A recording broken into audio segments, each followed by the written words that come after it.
Good morning. Morning మ్యాగజైన్కి స్వాగతం. ప్రముఖ దినపత్రికలు వస్తున్న వార్తల వెనకాల జరుగుతున్న పరిణామాలు చూద్దాం. ఈనాడు చూస్తే ఇక్కడ ఒక చిన్న పొరపాటు, యాడ్ రాస్తున్నారు కానీ అదేదో యాడ్లు వేసేటటువంటి సందర్భంలో గూగుల్ యాడ్ టైప్లో రాస్తున్నట్టున్నారు. ఆంధ్రుల ఆత్మగౌరవం కోసం బాబుని మళ్ళీ రెప్పిద్దాం. బాబే అన్న విదేశాలు వెళ్ళిపోయారు, లేకపోతే దేశాంతరాలు వెళ్ళిపోయారు. మళ్ళీ రెప్పించడానికి బాబుని మళ్ళీ గెలిపిద్దాం అనాలి. ఇక్కడేదో చిన్న పొరపాటు చేసినట్టున్నారు. యాడ్ అంటే తెలుగు మీద మంచి అవగాహన ఉన్నటువంటి తెలుగుదేశం పార్టీ ఈ పదం కరెక్టో కాదో ఆలోచించుకుంటే బెటర్. లేదు వాళ్ళు అనుకున్నది కరెక్ట్ అయితే వాళ్ళ ఇష్టం. లేకపోతే జగన్ భక్త ఐపీఎస్లపై వేటు, నిఘా విభాగాధిపతి పిఎస్ఆర్ ఆంజనేయులు, విజయవాడ సిపి కాంతిరాణా బదిలీ. వాళ్ళిద్దరికి ఎన్నికల విధులు అప్పగించద్దన్న ఈసీ నేటిలోగా ప్యానెల్ పంపాలని సీఎస్కి ఆదేశం. అధికార వైకాపాతో అంటగాగుతూ గత 5 ఏళ్లుగా ఆ పార్టీ అరాచకాలకు అడుగడుగునా కొమ్ము కాస్తూ వచ్చిన 2 సీనియర్ ఐపీఎస్ అధికారులపై ఎన్నికల సంఘం ఎట్టకేలకు బదిలీ వేటు వేసింది. నిఘా విభాగాధిపతి పిఎస్ఆర్ ఆంజనేయులు, విజయవాడ నగర పోలీస్ కమిషనర్ కాంతిరాణా ఎన్నికల షెడ్యూల్ వచ్చాక కూడా వైకాపాకు అనుకూలంగా ఏకపక్షంగా పనిచేస్తున్నట్టు ప్రతిపక్ష పార్టీలు ఇచ్చిన ఫిర్యాదులపై సమగ్ర విచారణ జరిపిన ఎన్నికల సంఘం చివరికి వాళ్ళిద్దరిపై చర్యలు తీసుకుంది. తరువాత స్థానాల్లో ఉన్న అధికారులకు బాధ్యతలు అప్పగించి తక్షణమే విధుల నుంచి రిలీవ్ కావాలని ఆదేశించింది. ఇక్కడే జరిగింది ఒకటి, రాస్తున్నటువంటిది ఒకటి. ఇక్కడ వాళ్ళు కనుక అట్లాగా దుర్వినియోగం చేసినట్టుంటే సస్పెండ్ చేస్తారు, అంతేగాని బదిలీ చేయరు. ఇక్కడ బదిలీ చేశారు అంటే అర్థం ఏంటి?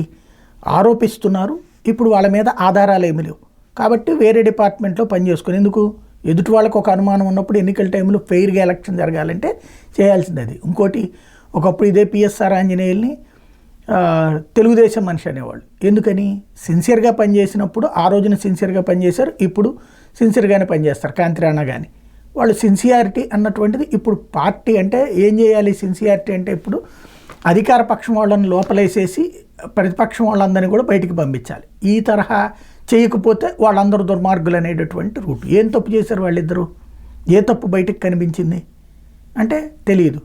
అదే 23 మంది ఎమ్మెల్యేలతో బేరమాడి స్వయంగా మాజీ ఏబి వెంకటేశ్వరరావు, మాజీ ఇంటెలిజెన్స్ చీఫ్ మార్పించినటువంటి విషయాన్ని స్పష్టంగా చెప్తే ఆ పాయింట్ మీద మాత్రం ఆయన్ని సస్పెండ్ చేయడం లేదా ఆయన్ని బదిలీ చేయటం, పెగాసెస్ లాంటి వాడినటువంటి వ్యక్తినేమో అద్భుతమైనటువంటి వ్యక్తి అని చూపించే ప్రయత్నం చేస్తారు. ఎక్కడికి పోతున్నాం మనం అంటే ఇక అంతే, ఎక్కడికైనా పోతుంటాం. ప్రస్తుతం నిజానికి వాల్యూ లేని రోజులు, అబద్ధాన్ని అసూగా అట్లాగే అధికార యంత్రాంగాన్ని పత్రికలతో బ్లాక్మెయిల్ చేసేటటువంటి రూట్లోకి వెళ్తూ ఉన్నారు. ఇక నిజమైనటువంటి అధికారి ఇక భవిష్యత్తులో ఎవరో ఉండరేమో, ఉన్నా వాళ్ళకి ఈ బురద తప్పదేమో. లేకపోతే ఈసారైనా 1వ తేదీన ఇంటి దగ్గరే పింఛన్లు ఇస్తారా? మరోసారి వృద్ధులు ఉసురు పోసుకుంటారా?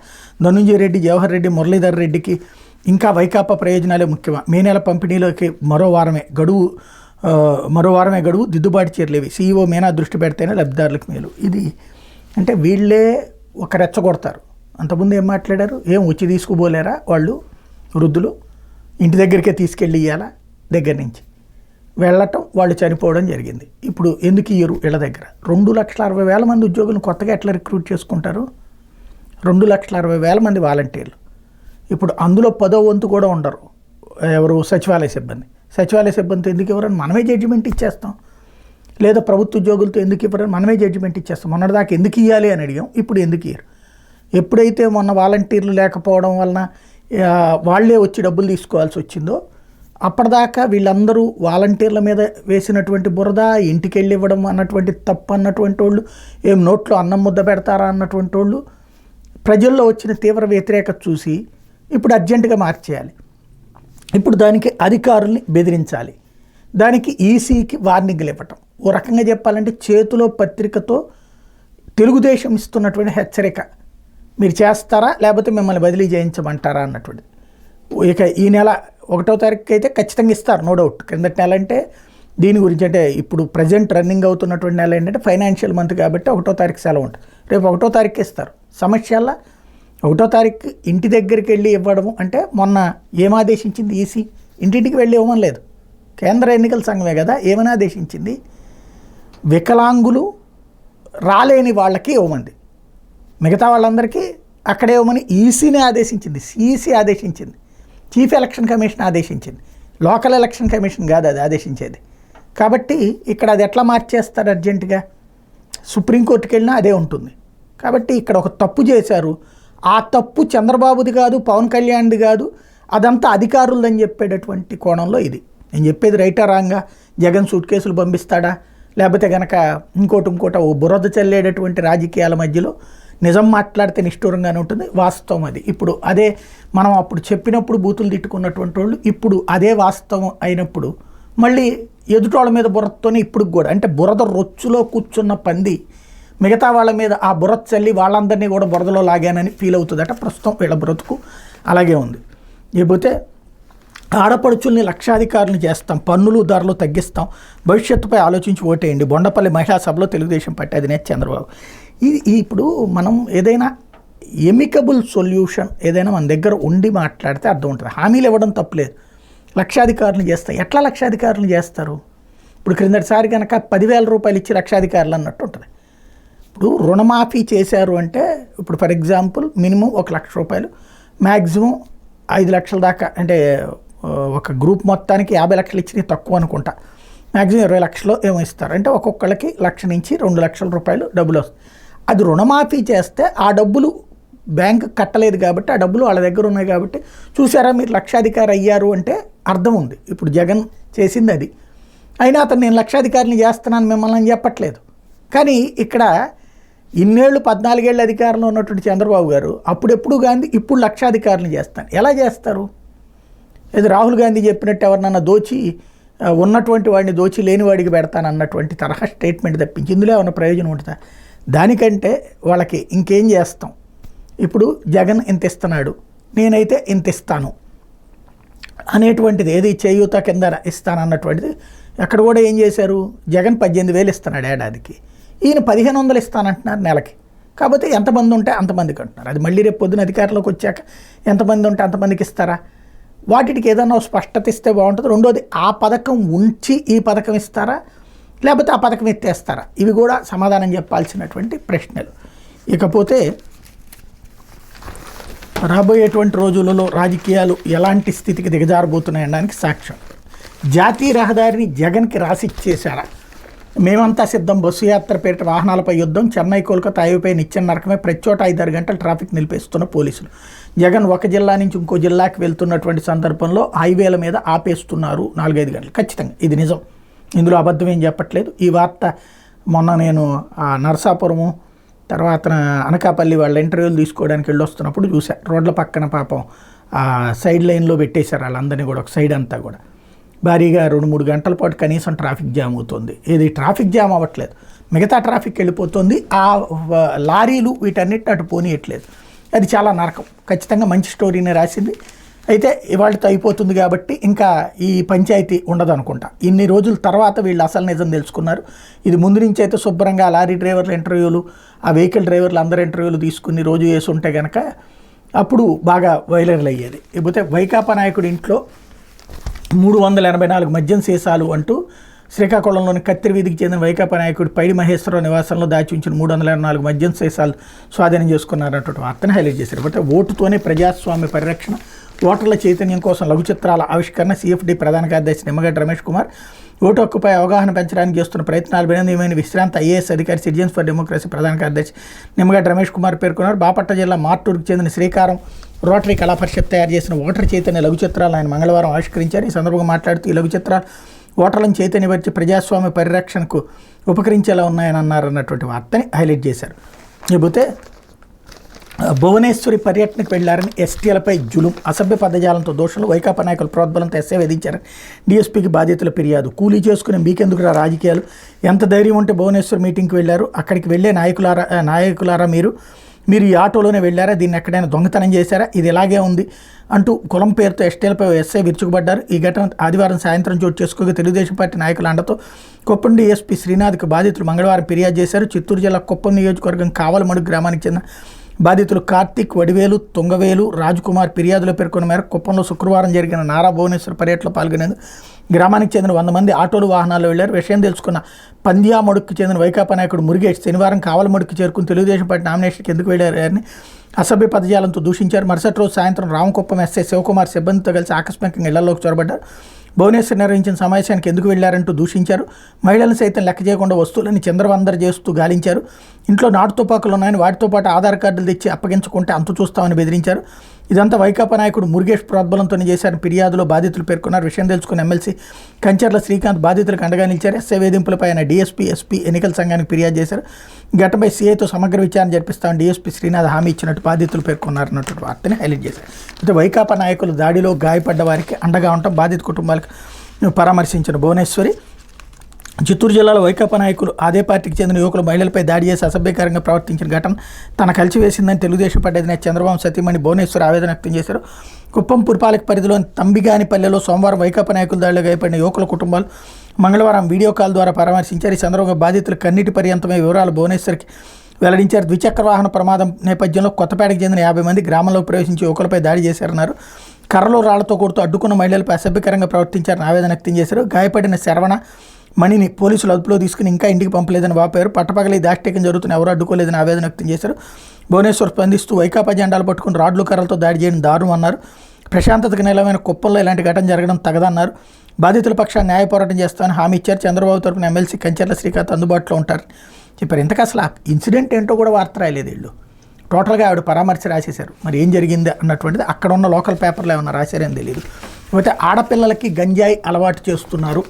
గంజాయి బ్యాంకులకు గతంలో గంజాయి బ్యాచ్లకు గతంలో సుచరిత, ప్రస్తుతం అప్పిరెడ్డి అండ వైకాపా వాళ్ళ దారుణాల్ని వెలుగులోకి తెచ్చేందుకే బొటనవేలు నరుక్కున్న ఆదర్శ మహిళా మండలి అధ్యక్షురాలు శ్రీలక్ష్మి గుంటూరు నగర శివారు స్వర్ణభారతి నగర్లో వైకాపా వాళ్ళ అండతో గంజాయి బ్యాచ్లు చెలరేగిపోతున్నాయని, చివరికి బాలికలకు గంజాయి అలవాటు చేసి వారిపై దారుణాలు కొడుగొడుతున్నారని ఆదర్శ మహిళా మండలి అధ్యక్షురాలు శ్రీలక్ష్మి ఆరోపించారు. పేదల భూములకు నకిలీ హక్కు పత్రాలు సృష్టించి అసలైన హక్కుదారులు రోడ్డు పాలు చేస్తున్నారని విమర్శించారు.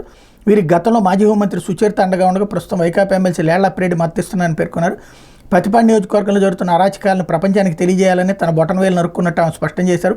మంగళగిరిలోని తెలుగుదేశం పార్టీ కేంద్ర కార్యాలయంలో ఆ పార్టీ పాలిట్ బ్యూరో సభ్యుడు వర్లరామయ్య పత్తిపాడుకు తెలుగుదేశం పార్టీ అభ్యర్థి రామాంజనేయులతో కలిసి ఆమె విలేకరులతో మాట్లాడారు. ఇక్కడతో నిన్న ఆవిడ ఏళ్ళు నరుక్కున్నది కాస్త పోయింది. అంటే ఆవిడ తెలుగుదేశం పార్టీ కోసం ఈ పని చేసిన తెలుగుదేశం పార్టీ కార్యాలయంలో కూర్చుని అంటే అసలు విషయం ఏంటన్నది జనం దగ్గరికి వెళ్తుంది. అది తెచ్చినటువంటి ప్రయోజనాన్ని చెడగొట్టుకున్నటువంటి పరిస్థితి. ఇకపోతే సాక్షి మీ డ్రీమ్సే నా స్కీమ్స్ అంటూ ప్రజలందరికీ కలలు మన సంక్షేమ పథకాలతో సాకారం. విజయనగరం జిల్లా చెల్లూరు మేమంతా సిద్ధం సభలో సీఎం వై జగన్ ప్రతి ఊర్లో 7 వ్యవస్థలు తెచ్చి అవస్థలను తొలగించాం.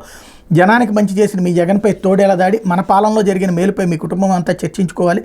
పిల్లలు సంక్షేమ పథకాల భవిష్యత్తు గురించి ఆలోచించాలి. చంద్రబాబు పాలనలో స్కీములు లేవు, అన్ని స్కాములు. మళ్ళీ ప్రజల రక్తం తాగడానికి చంద్రముఖిలా మారాడు. కాల్ మనీ, సెక్స్ రాకెట్లు నడపడం మినహా బాబు చేసిందేంటి? పొలాల్లో దిష్టి బొమ్మనైనా నమ్మొచ్చేమో కానీ ఆయన మాత్రం నమ్మలేము. ఊరికి కూడా కళ్ళుంటాయి. గ్రామంలో అందే సేవలు బాగుంటేనే తమ ఊరు బాగుంటుందని ఆ గ్రామాన్ని విడిచిపెట్టి ఎక్కడెక్కడికో వెళ్ళిపోరని గ్రామానికి కూడా కళ ఉంటుంది. ఆ గ్రామం డ్రీమ్ కోసం మీ జగన్ ఎన్ని స్కీములు తెచ్చాడో తెలుసా?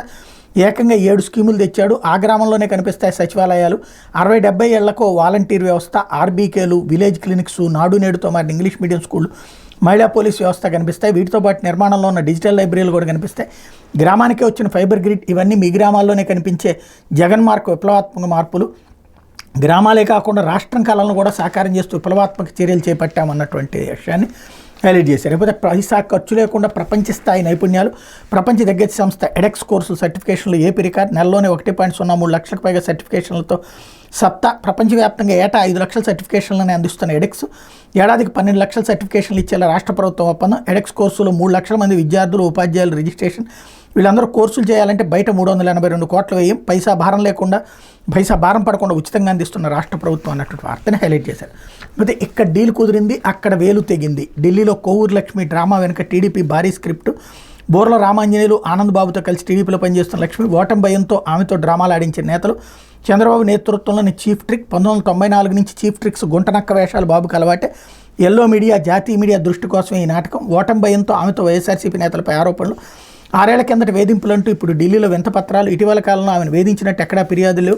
మోసాలే ఈ ఆదర్శ మహిళ వృత్తి అంటూ ఈవిడికి సంబంధించి ఒక పెద్ద కథనాన్ని, డీటెయిల్డ్గా ఒక పేజీ కథనాన్ని రాసుకొచ్చారు. ఏదైతే ఇందాకనే చెప్పుకున్నాం కదా, ఆమెకు సంబంధించినటువంటి ఇష్యూ.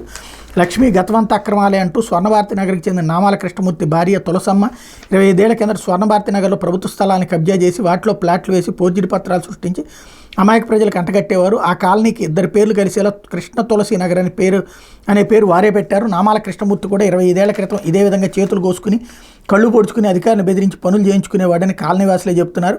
వారి కుమార్తె కోవూరు లక్ష్మి వాళ్ళ మరణానంతరం తల్లిదండ్రుల వారసత్వాన్ని అందిపుచ్చుకుని స్వర్ణభారతి నగర్, కృష్ణ తులసి నగర్, అడవి తక్కెలపాడు, తుఫాన్ నగర్లో ఇదే విధంగా బ్లాక్మెయిల్, స్థలాల కబ్జాలకు పాల్పడుతుండేదని ఫోర్జరీ పత్రాలతో వేరొకరి స్థలాలు అమ్మేస్తుండేదని స్థానికులు చెప్తున్నారు. ఆమెపై పలు కేసులు కూడా నమోదయ్యాయి.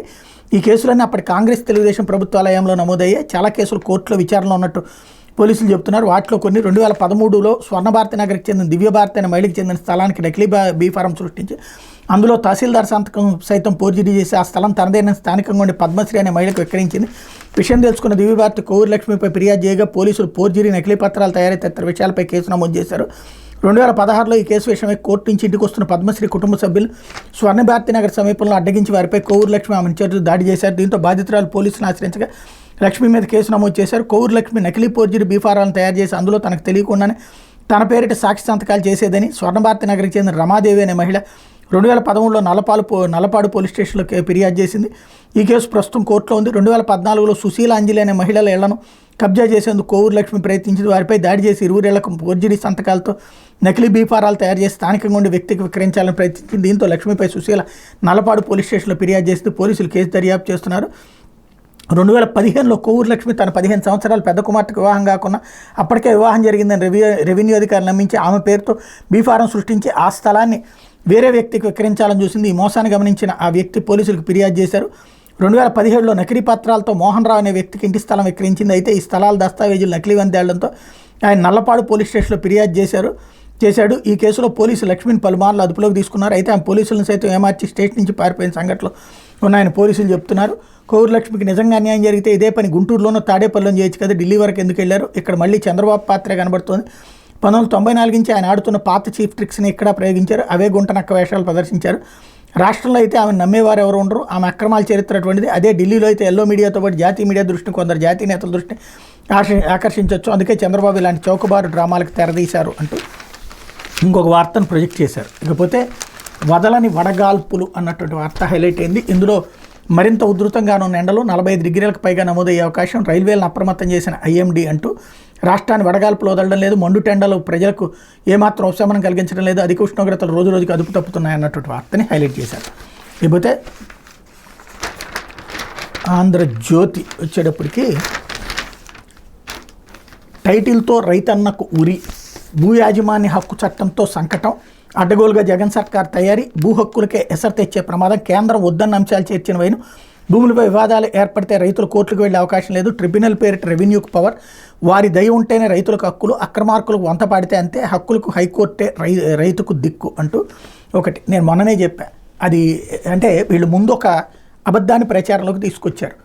ల్యాండ్ టైటిలింగ్ యాక్ట్ అన్నటువంటి దాంతో ఏదో జరుగుతుందని. సరే చంద్రబాబు చెప్తే ఎవరూ పట్టించుకోలేదు కాబట్టి పవన్ కళ్యాణ్తో చెప్పించారు, మీ భూములు లాగేసుకోవడానికి ప్రయత్నిస్తున్నారు అన్నటువంటి. భూముల రిజిస్ట్రేషన్లో జరిగే అక్రమాలు అవకతవకలకు సంబంధించినటువంటి పరిష్కార దిశగా తీసుకొచ్చినటువంటి చట్టం, అది కేంద్ర ప్రభుత్వ ఆదేశాల మేరకు తీసుకొచ్చిన చట్టం. నేను ఆ రోజునే చెప్పాను. ఇప్పుడు దాంట్లో మళ్ళీ వీళ్ళు ఏం వక్రీకరిస్తున్నారు, కేంద్రం చెప్పినా కొన్ని పెట్టారు అన్నటువంటి. బేసిక్ సమస్య ఏంటంటే ఒక మన స్థలంలోకి వచ్చేసి ఒకడు నాది ఇది అనగానే అక్కడ ఇద్దరం పోలీస్ స్టేషన్కి వెళ్తే సివిల్ లిటిగేషను, మీరిద్దరూ కూడా ఆ స్థలం నుంచి పక్కకి వెళ్ళిపోండి అంటారు. ఏళ్ల తరబడి అట్లా సాగిపోతుంది. 20 ఏళ్ళు 30 ఏళ్ళు ఇట్లా సివిల్ లిటిగేషన్స్ ఉన్నాయి. ఆ మధ్యన ఏదో ఒక అతంది 70 ఏళ్ల తర్వాత తీర్పు వచ్చింది కూడా ఉంది, గుర్తుంది కదా. 20 ఏళ్ళు వేస్తే కేసు 85 ఏళ్ళలోనో 90 ఏళ్ళలోనో వచ్చింది తీర్పు. అలా ఉంటాయి సివిల్ లిటిగేషన్స్లో. లాయర్లను పెట్టుకోవాలి, డబ్బులు ఉండాలా, సామాన్యుడికి ఎట్లా సాధ్యం అవుతుంది? దానికి పరిష్కారం ఏంటి? అసలు రెవెన్యూ అధికారికి తెలుసు అది కరెక్ట్ ఎవరిది అన్నటువంటిది. వాళ్ళ దగ్గర ఉన్నటువంటి చట్ట ప్రకారం ఆ కాగితం డూప్లికేటా ఒరిజినల్లా అన్నటువంటి వాళ్ళకి తెలుసు. కాబట్టి వాళ్ళ దగ్గరే పరిష్కారానికి ట్రిబ్యునల్స్ అన్నటువంటి వ్యవస్థ కేంద్ర ప్రభుత్వం సూచించినటువంటిది, ఆదేశాలు ఇచ్చినటువంటిది. దాన్ని అమలు చేస్తుంటే లాయర్లు ఫీల్ అవుతున్నారు. ఎందుకు? అసలు దాదాపుగా 100కి 90 మంది లాయర్లకి ఆదాయమే ఈ సివిల్ లిటిగేషన్స్. ఇప్పుడు అది పోతుందని వాళ్ళు ఆ మధ్యన కోర్టులు బహిష్కరించారు కూడా. పబ్లిక్ ఎవరు పట్టించుకోలేదు. ఎందుకంటే చివరికి పబ్లిక్ ఎట్లా అయిపోయింది, కోర్టుల చుట్టూ తిరగలేక ఊళ్ళల్లో ఉన్న రాజకీయ నాయకుల దగ్గర వాళ్ళు సెటిల్మెంట్లు చేసుకోవాల్సి వస్తుంది. అట్లాంటి దశలో తీసుకొచ్చిన ఈ చట్టాన్ని గురించి జనానికి చంద్రబాబు చెప్పడం అయిపోయింది, పవన్ కళ్యాణ్ చెప్పడం అయిపోయింది. వాళ్ళిద్దరూ చెప్పినా కూడా జనానికి ఎక్కలేదు కాబట్టి అబ్బెబ్బే నీ స్థలం లాగేసుకుంటారు, నీ ఇల్లు పీకేసుకుంటారు అని భయపెట్టే కార్యక్రమం ఆంధ్రజ్యోతి ఈనాడు ఇప్పుడు స్టార్ట్ చేసినాయి. ఇకపోతే జగన్కు మరో షాక్ అంటూ అధికారుల మీద ఇదే కాన్సెప్ట్ తీసుకొచ్చారు. నోటీసులు ఇచ్చిన అదే నోటి దురుసు అంటూ సిద్ధం సభలో ఇష్టం వచ్చినట్టు జగన్ వ్యాఖ్యలు ఇష్టారీతిని ఎన్నికల కోడ్ ఉల్లంఘన, పైగా ప్రపంచవ్యాప్తంగా ప్రజాస్వామ్యంలో మామూలేనట, ఇచ్చిన వివరణ సంతృప్తికరంగా లేదు, ఆయనపై తదుపరి చర్యలు తీసుకొని కేంద్ర ఎన్నికల సంఘానికి మీనా నివేదిక ఇచ్చారన్నటువంటి వార్తని హైలైట్ చేశారు. లేకపోతే ఒకటిన ఇంటింటికి పింఛన్ అందాలి, లేదంటే అది ప్రభుత్వ కుట్ర, CSDGP అడ్డంకులు సృష్టించుకుంటే పెన్షన్ ఇంటికి చేరుతుంది, వైసీపీ రేబిస్ సోకిన కుక్క ఎవరిని పడితే వాళ్ళని కరుస్తుంది, జగన్ అవినీతి మాకెందుకని జనం అనుకుంటే పొరపాటే, 5 ఏళ్లలో సొంత పత్రికకు 930 కోట్లు దోచిపెట్టాడు, ఆయన వద్ద 1,00,000 కోట్లు, అదంతా ప్రజలదే, సజ్జల చిరంజీవి గురించి ఒళ్ళు దగ్గర పెట్టుకుని మాట్లాడి జనసేన అనే హెచ్చరిక, పిఠాపురంలో నామినేషన్, ఉప్పాడులో భారీ బహిరంగ సభ అన్నటువంటి వార్తని హైలైట్ చేశారు. పోతే డ్వాక్రాలకు 10 లక్షలు వడ్డీ లేని రుణాలు ఇస్తాం చంద్రబాబు, మహిళలకు స్థానిక రిజర్వేషన్ల ఘనత టీడీపీదే, చట్టసభల్లోనూ కోటా కృషి, ఆస్తిలో సమాన కల్పించాం, మహిళలకు మరిన్ని స్కీములు అమలు చేయిస్తాం, వారిని లక్షాధికారులు చేస్తాం, ఎంతమంది పిల్లలున్నా అందరికీ తలో 15,000, ప్రతి మహిళకు నెలకు 1,500, 5 ఏళ్ల వాటిని 9 లక్షలు చేసే 5 ఏళ్లలో వాటిని 9 లక్షలు చేసే బాధ్యత నాదే, ఆర్టీసీ బస్సుల్లో వారికి ఉచిత ప్రయాణం, ఏటా 3 ఉచిత సిలిండర్లు, పింఛన్ ఏప్రిల్ నుంచే 4,000, విద్యుత్ ఛార్జీలు పెంచం, చెత్త పన్ను రద్దు, పెట్రోల్ నిత్యావసరాల ధరల నియంత్రణ, జగన్ పాలనలో మహిళలకు రక్షణ లేదు, ఉత్తరాంధ్రను గంజాయి రాయిద్దాం చేశాడు, పిల్లలను బానిసలను చేస్తున్నాడు, జే బ్రాండ్ మద్యంతో చంపుతున్నాడు, ప్రజాగళంలో టీడీపీ అధినేత ధ్వజం, పాతపట్నం ఆముదాల వలసలో భారీ సభలో, బొండపల్లిలో మహిళా గళం అన్నటువంటి వార్తని హైలైట్ చేశారు. లేకపోతే యామను చెప్పను షెల్లెమ్మ అంటూ వ్యాపారవేత్తగా తన ప్రస్థానంపై జగన్మోహన్, యువత ప్రశ్నకు దిక్కులు చూసిన ముఖ్యమంత్రి, సజ్జల భార్గవ్ కల్పించుకుని సొంత సమాధానం, ఎంటర్ప్రెన్యూర్గా జగన్ జీవితం ఇన్స్పైరింగ్ అట, ఇంటర్నెట్లో చూసి తెలుసుకోమని సలహా. లేకపోతే అంటే ఎన్డీఏకు జగన్ జై అంటూ ఉక్కు కార్మికులతో భేటీలో పరోక్షంగా అంగీకారం, ఎన్డీఏకు మెజార్టీ సీట్లు రాబోతే వైసీపీ ఎంపీల మద్దతు, అప్పుడు ఉక్కు సమస్య పరిష్కారానికి అవకాశం, కార్మిక నేతలతో జగన్ వ్యాఖ్యలు, స్టీల్ ప్లాంట్ నష్టాల్లో ఉందని అమాయక ప్రశ్న, గనుల రెవెన్యూలకి నిరాకరణ, విద్యుత్ బిల్లుల చెల్లింపు గడువులకి మీకు హామీ ఇవ్వని వైనం అన్నటువంటి వార్తని హైలైట్ చేశారు. లేకపోతే ఎందరి పుస్తలు తెంచావు జగన్ అంటూ మద్యనిషేధం అని చెప్పి మద్యం వ్యాపారి అయ్యో, జనానికి చివరకు చెప్పా గుండు సున్నా మిగిల్చావు, పులిగడుపున పిల్లి పుట్టింది, జగన్పై ఎద్దేవా, రాష్ట్రంలో దొంగల రాజ్యం, దోపిడీ రాజ్యం, తెనాలి కర్లపాలెం బహిరంగ సభలో షర్మిల ధ్వజం అన్నటువంటి వార్తని హైలైట్ చేశారు. అయితే కడప జిల్లా కోర్టు గీత దాటింది, విచారణ పరిధిదాటి ఉత్తర్వులు, హైకోర్టు వివేక కుమార్ సునీత, టీడీపీ నేత బీటెక్ రవి పిటిషన్లు, వివేక హత్యపై ప్రజాబాహుళ్యంలోని వివరాలను ప్రస్తావించాం, వ్యాఖ్యలపై అభ్యంతరం ఉంటే ఈసీని ఆశ్రయించాలి, నేరుగా దావా వేయించాలదు, ఓ పార్టీకి అనుచిత లబ్ధి చేకూర్చేలా కడప కోర్టు ఆదేశాలు రద్దు చేయాలని అభ్యర్థన అన్నటువంటి వార్తని ఇక్కడ ప్రధానంగా హైలైట్ చేసింది. లేకపోతే ఊరికి ఉపకారి అట, రైతు బాంధవుడిని అన్నట్టు బిల్డప్, ధాన్యంపై గద్దల్లా దళారులు కానీ వారితోనే రైతులకు మద్దతు అట, విజయనగరం బస్సు యాత్రలో సీఎం జగన్ అబద్ధాల తీరిదే అంటూ జగన్కి జనం ఎవరు రావట్లేదు, ఖాళీగా ఉండిపోతున్నాడు అన్నటువంటి కోణాన్ని ఒక ఫోటోని ప్రొజెక్ట్ చేసి దారిలో వస్తున్నటువంటి సందర్భంలో ఉన్నదాన్ని హైలైట్ చేస్తూ జనానికి ఎవరు రావట్లేదు అన్నటువంటి దాన్ని చూపించే ప్రయత్నం చేస్తున్నారు. ప్రతి జగన్ విధ్వంసంతో 30 ఏళ్ళు వెనక్కి ఆయనకి మరో ఛాన్స్ ఇస్తే అంధకారమే, చంద్రబాబుతో చంద్రబాబుతోనే రాష్ట్రం తిరిగి గాడిలోకి లోకేష్ స్టేట్మెంట్ మంగళగిరిలోది హైలైట్ చేశారు. ఆయన మాత్రం పూర్తిగా మంగళగిరికి పరిమితం చేశారు. ఇది ఓవరాల్గా దినపత్రికలు వచ్చిన వార్తలు వెనకాల జరుగుతున్న పరిణామాలు.